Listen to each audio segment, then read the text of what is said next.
David Wheeler, head of the super PAC American Muckrakers, has reached a settlement with Representative Lauren Boebert. Last year, he had sued the Colorado carpetbagger for defamation. And Wheeler had alleged in his lawsuit that Boebert made maliciously false statements about him and American Muckrakers on multiple occasions during the time where Boebert was running for re-election in 2022, and when Wheeler, citing sources close to Boebert, had published unflattering information about her. So he said these statements about him and her threats to sue his donors led to a 92% loss in donations for his PAC, the PAC that he had used to help take down Madison Cawthorn. So on Wednesday, Wheeler had announced that he had arrived at a settlement agreement with Boebert. However, the terms, we don't know. We don't know what the terms are. Now, I'm not exactly surprised that this ended up in a settlement. Defamation has a very high bar to prove. And earlier, Magistrate Judge Catherine A. Starnella, in her ruling, noted that Boebert, yes, could potentially be found liable for threatening to sue American Muckrakers donors, but had also found Wheeler's claim that Boebert defamed him unlikely to succeed. Okay, so she allowed certain portions of this lawsuit against Boebert to move forward. That was, of course, the threatening of American Muckrakers PAC donors. In fact, Starnella wrote, defendants' threats to sue plaintiff sponsors and donors are unprotected because they were neither made in good faith nor in serious contemplation of litigation. She ended up not doing that, not backing up that threat. Nonetheless, right, yes, it is unprotected, okay? Turns out donations are protected speech. Thanks to, by the way, conservatives on the Supreme Court who equate money as speech. So it's a bit ironic, right? But anyway, this looks like a bit of a win for Wheeler. In fact, Dan Ernst, Wheeler's attorney, had indicated that the terms will permit Wheeler to continue to publish information about Lauren Boebert. In fact, he said, nothing in the settlement agreement prevents him from further reporting on Boebert. So here we go. Now, the settlement is probably the best outcome for both. Again, let's be honest. You had that defamation suit as a bit of a stretch.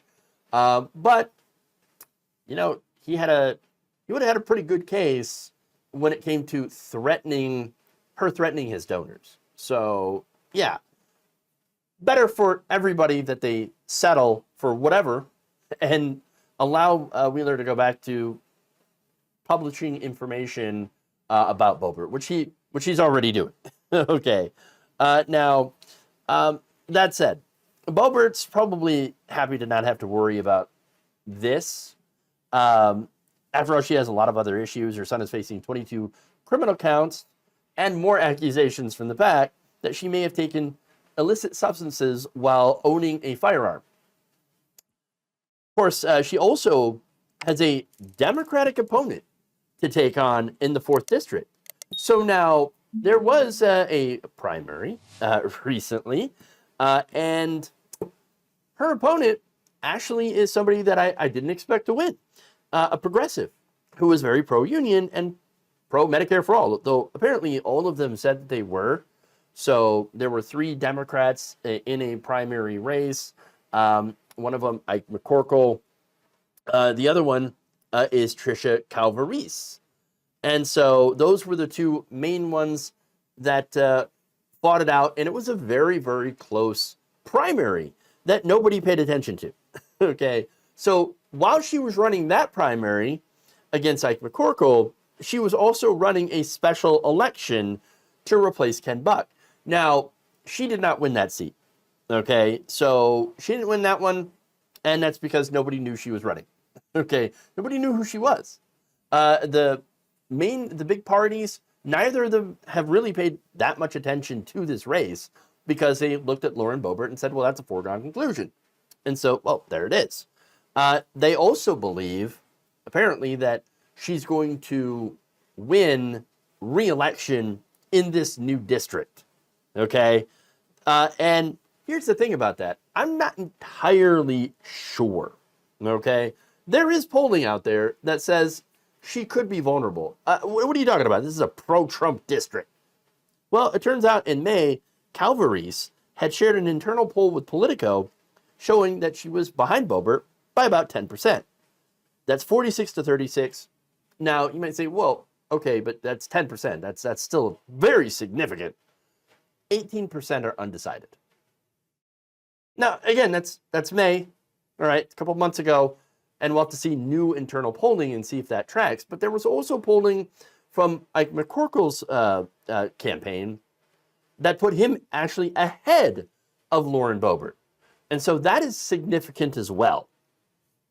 Look, this could be, again, something to watch. After all, the turnout in the special election happened to have been half of what it is normally in the district's general election, at least in 2022.